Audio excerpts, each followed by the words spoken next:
As the saying goes, everyone aspires to rise. Just as water naturally flows to lower ground, people often seek to cling to the powerful, while few women are willing to marry into poverty and endure hardship.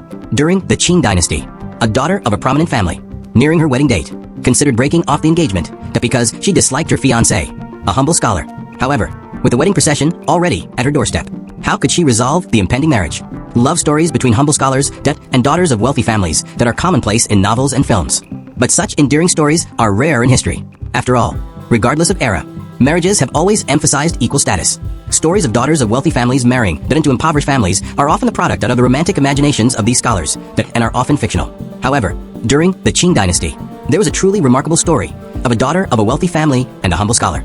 Engaged since childhood, with no sons to inherit the family business, Mr. Huang began planning a marriage for his daughter early on, seeking a suitable son-in-law.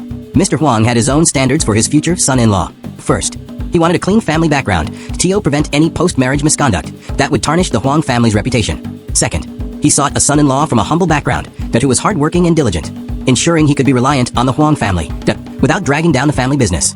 In short, Mr. Huang sought a successor who would be of the highest importance to the Huang family, what some would now call a potential stock. After years of searching, Mr. Huang finally found a humble scholar named Tao in a small county town who met these requirements.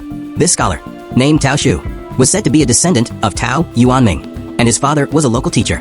The Tao family had been devoted to farming and studying for generations, maintaining a rigorous family tradition. Despite their poverty, they possessed a vast library, and their descendants, though often poor, possessed boundless potential. Seeing this, Mr. Huang was secretly delighted. He had once had the good fortune to meet Tao Shu. The young man had an upright figure, his slender blue shirt barely concealing his heroic bearing. Faced with Mr. Huang's proposal, Tao Shu, young and naive, was completely bewildered by the prospect of marriage. His father, Mr. Tao, was a reserved man, a scholar himself in his early years. Unfortunately, he failed the imperial examinations for many years and ultimately became a teacher with only the rank of Shutsai. Knowing he would never pass the imperial examinations, he placed his hopes on his son, teaching him day and night, hoping he could fulfill his dream of passing the imperial examination. Father and son often traveled extensively, the father teaching and the son pursuing his studies. A mutually beneficial partnership. Mr. Tao had also heard of the Huang family's wealth and generosity, because the two families, one a merchant family and the other a farmer and scholar, rarely interacted. The child marriage was gradually forgotten. Tao Shu, too, brushed it off, continuing to study diligently for the imperial examinations. God rewards those who work hard. After years of diligent study, Tao Shu distinguished himself in the county at the age of 17, passing the imperial examination. He then continued his efforts and successfully passed the examination for the title of Shutsai. In ancient times, those who passed the examination at the age of 17 or 18 were considered exceptionally talented. Tao Shu's fame quickly spread throughout the Jiangnan region, with prophecies circulating that he would soon achieve the title of Jinshi, enter the officialdom, and rise to power.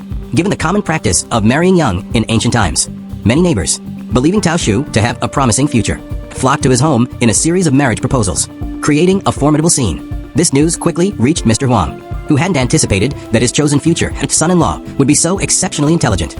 Having passed the examination at such a young age, he felt compelled to act swiftly, lest someone else snatch his prized son-in-law away from him. However, unpredictable events unfolded.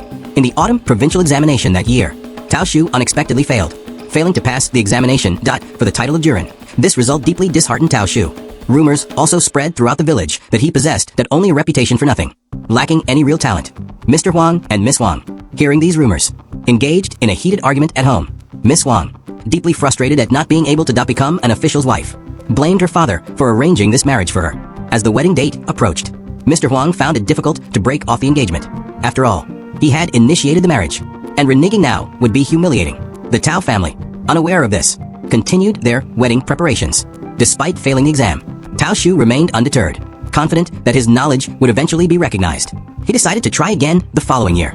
Tao's father comforted his son, urging him to relax and continue studying for the exam after marriage without any burden. So, on an early winter morning, Tao Shu, adorned in red and decorated with flowers, mounted his majestic horse and led his family and friends to the Huang household to marry his bride. Within the Huang family, however, the father and daughter continued to simmer with rage. Miss Huang was deeply reluctant to marry a poor scholar, expecting her to manage household chores and grinding for her husband. Huang Defen, married into the Tao family, diligently cared for the household and encouraged Tao Shu to focus on his studies and not give up. Thanks to his wife's encouragement, Tao Shu successfully passed the imperial examination the following year. In the subsequent joint examination, He remained even more composed and achieved success, ultimately earning the emperor's favor and becoming a jinxer. Upon learning of Tao Xu's success, Miss Wang was filled with regret.